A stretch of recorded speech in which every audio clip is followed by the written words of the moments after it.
Hi everyone, welcome to let's cook with Madhu. ఈరోజు మన special recipe Telangana style mutton curry. ఈ mutton curry bagara rice, plain రైస్తోనే కాక చపాతీ, పూరి, గారెలకు కూడా సూపర్ కాంబినేషన్ అండి. ఈ కర్రీ ఒక గ్రేవీ చాలా టేస్టీగా ఉంటుంది. ఈ టేస్టీ అండ్ యమ్మీ మటన్ కర్రీని కొత్తగా వంట చేసేవారైనా, బ్యాచిలర్స్ అయినా సింపుల్ అండ్ ఈజీగా ఎలా చేసుకోవచ్చో ఈ వీడియోలో ఎక్స్ప్లెయిన్ చేశానండి. సో వీడియోని లాస్ట్ వరకు చూసి మీరు ఈ రెసిపీని ట్రై చేయండి.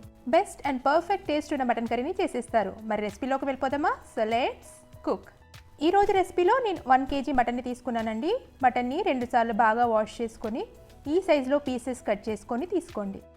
అలాగే 3 మీడియం సైజ్ ఉల్లిపాయలను ఈ విధంగా స్లైసెస్గా కట్ చేసుకొని తీసుకోండి. ఇప్పుడు ఒక కుక్కర్లో 5 టేబుల్ స్పూన్ల నూనె వేడి చేసుకొని అందులో మనం కట్ చేసి పెట్టుకున్న ఉల్లిపాయలను వేసుకోండి.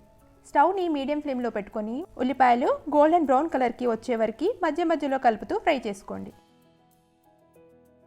ఉల్లిపాయలు ఈ కలర్కి వచ్చాక ఇందులో 1/2 టీ స్పూన్ పసుపు వేసి కలుపుకోండి.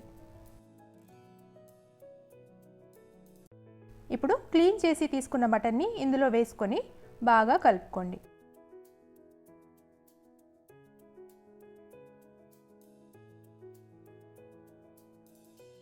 కలుపుకున్నాక ఇందులో రుచికి సరిపడా ఉప్పు వేసి కూడా కలుపుకోండి.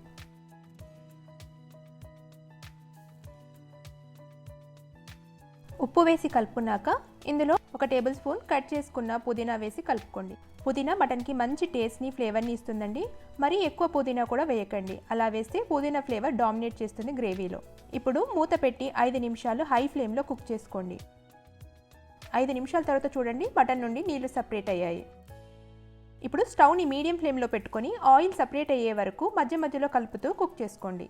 ఇలా చేయడం చాలా ఇంపార్టెంట్ అండి. ఇలా చేస్తే మటన్ నీచు వాసన రాకుండా ఉండడమే కాకుండా చాలా టేస్టీగా ఉంటుంది. ఈ విధంగా ఆయిల్ సెపరేట్ అయ్యాక స్టవ్ని లో ఫ్లేమ్లో పెట్టుకొని 2 టీ స్పూన్ల అల్లం వెల్లుల్లి పేస్ట్ వేసి పచ్చివాసన పోయే వరకు ఫ్రై చేసుకోండి. అల్లం వెల్లుల్లి పేస్ట్ వేసి ఫ్రై చేసుకున్నాక ఇందులో 1/2 కప్పు కొత్తిమీర వేసుకొని ఫ్రై చేసుకోండి. ఈ టైంలో కొత్తిమీర వేస్తే మటన్కి మంచి టేస్ట్ వస్తుందండి.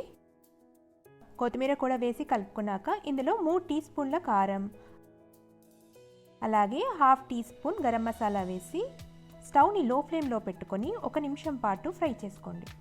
నాన్ వెజ్ కర్రీస్లో కొంచెం కారం ఎక్కువ పడుతుందండి. మీరు మీ టేస్ట్కి తగ్గట్టుగా కారం ఎక్కువ తక్కువ వేసుకోవచ్చు. 1 నిమిషం ఫ్రై చేసుకున్నాక 2 కప్పుల నీళ్లు పోసుకోండి. అంటే సుమారుగా 300 ml నీళ్లు పోసుకొని అంతా బాగా కలుపుకోండి. కలుపుకున్నాక స్టవ్ని హై ఫ్లేమ్లో పెట్టుకొని మూత పెట్టి 5 నిమిషాలు కుక్ చేసుకోండి. 5 నిమిషాల తర్వాత ఇందులో 1 టీ స్పూన్ ధనియాల పొడి వేసి కలుపుకోండి. ధనియాల పొడి వేసి కలుపుకున్నాక ఇప్పుడు కుక్కర్ మూత పెట్టి 3 విజిల్స్ వచ్చే వరకు కుక్ చేసుకోండి. మటన్ లేతది అయితే 3 విజిల్స్ సరిపోతాయండి. మటన్ ముదురుది అయితే మాత్రం ఇంకొక 2 విజిల్స్ వచ్చే వరకు కుక్ చేసుకోండి. ఇప్పుడు ప్రెషర్ పోయాక మూత తీసుకోండి. చూసారు కదా, ఆయిల్ పైకి తేలింది. ముక్క ఉడికిందా లేదా అని చూద్దామండి. చూడండి, ముక్క చాలా బాగా ఉడికింది. మీకు గ్రేవీ ఇంకా చిక్కగా కావాలి అంటే మూత పెట్టకుండా స్టవ్ని హై ఫ్లేమ్లో పెట్టుకొని 3 నుంచి 5 నిమిషాలు ఉడికించుకోండి. నాకు ఈ గ్రేవీ కన్సిస్టెన్సీ సరిపోయిందండి. చూసారు కదా, tasty mutton curry simple and ఈజీగా ఎలా చేసుకోవచ్చు. ఈ రెసిపీ సింపుల్ అయినా మనం మటన్ని ముందు ఆయిల్ సపరేట్ అయ్యే వరకు కుక్ చేసాం కదా, దానివల్ల చాలా టేస్టీగా ఉంటుందండి. మీరు ఈ విధంగా మటన్ కర్రీని చేయండి, మీ ఇంట్లో అందరూ చాలా టేస్టీగా ఉంది అని అంటారు. మరి మీరు ట్రై చేసి మీకు ఎలా వచ్చిందో నా కమెంట్స్లో మీ ఫీడ్బ్యాక్ ఇవ్వడం మర్చిపోవద్దు. అలాగే ఈ వీడియో మీకు నచ్చితే వీడియోని లైక్ చేయండి, మీ ఫ్రెండ్స్కి, రిలేటివ్స్కి షేర్ చేయండి. ఇలాంటి టేస్టీ అండ్ సింపుల్ రెసిపీస్ కోసం లెట్స్ కుక్ విత్ మధు ఛానల్ని సబ్స్క్రైబ్ చేసుకోవడం మర్చిపోవద్దు. Thanks for watching.